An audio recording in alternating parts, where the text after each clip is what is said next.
Okay, now that we know everything needs to be disassembled off the engine, we're going to need to go through and we're going to have to mark our main and our connecting rod caps so that we make sure to put them all back in the exact same spot, because it's very important that they all go back in the same spot.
Just use the wire brush real quick just to kind of get a quick cleanup on these. And what I'm not seeing right away, I'm not really seeing any severe issues. I'm not seeing anything in between the cylinders that would indicate a crack. Now, of course, this is just naked eye. You know, it looks like these are going to clean up pretty nice. The number 6 here and the number 1, they had a good amount of water in them, and I'm kind of wondering, you know, the way they were, if the guy went through a puddle and just snorted a whole bunch of water and locked up the engine that way. That would definitely be something that could cause the trauma that this engine went through. But you know, looks like this valve isn't quite closed all the way. what I plan on doing is popping all these valves out and cleaning them up really good, checking the faces, making sure there's no pitting, but I really don't see anything that would cause me any alarm as far as reusing the cylinder head after I check it for, flatness and all that stuff, but I think we should be good. Okay, so in order to remove the valve springs, so not only we can clean those valves up and get them all squared away, but also change the rubber valve seats inside. In order to do that, you need a valve spring compression tool, and there's different types. This one was relatively inexpensive on Amazon, so we're going to give it a shot and see if we can't get all these valve springs removed so that we can start the cleanup of this cylinder head. Okay, so as far as I can tell, the reason this engine stopped was because he inhaled a bunch of water. You can see the grime and the rust in here, and that's just indicative. First of all, it's on the intake valves, if you can see that, so that would mean that it sucked right in. So this gentleman was probably going somewhere he shouldn't have been, and that's the price you pay. That's why he broke the connecting rod and did all that damage. So here you can see the valves. Now I'm gonna clean these up one by one. The springs look pretty good. Actually, the valves look pretty good too. They're just really filthy. And so we're gonna clean them up one by one, see how the faces clean up. So the valve face would be, let's focus here. Well, would be that section right there, that 45 degree, and that's what seats on the cylinder head and seals everything up, makes it airtight. So you have to, really hard to focus here. You've really got to clean those things up, and we'll end up putting some rubbing compound on there and seeing if we can polish those seats back out so that there's no pitting and it seals up nice. So again, this is a refresh, not a rebuild. And so you can see these valves cleaned up pretty good. They're not perfect, but we're going to lap the valves and get them a little bit more true once we get the head cleaned up. But for now, they actually cleaned up pretty nice.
Now that we got our pistons back from the machine shop, we can go ahead and install the rings, and that'll get us one step closer to putting this back in the engine.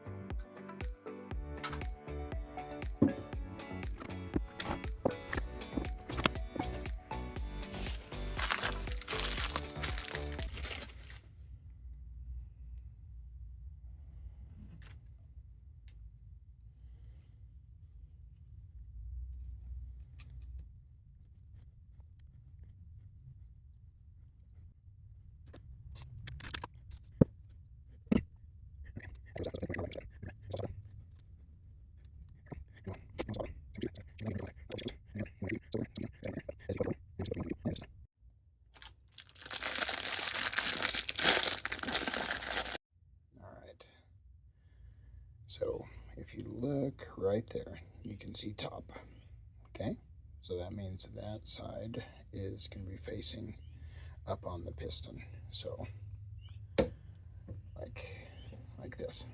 Okay, catch, and then we can safely spread. Now remember, this is the second, so we'll just put it right in second, like that. There we go. Make sure she's in, and she is, and that's that.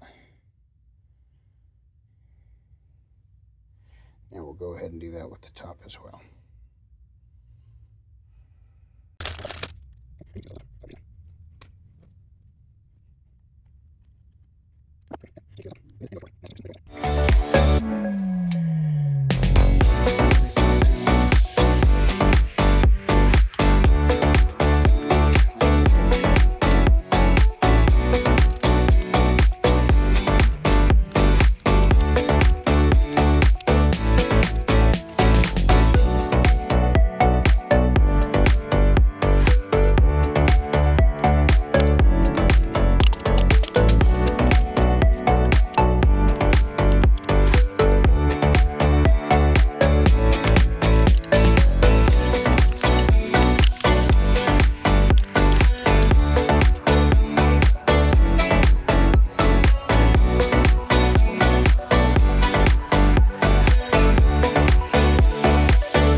Start.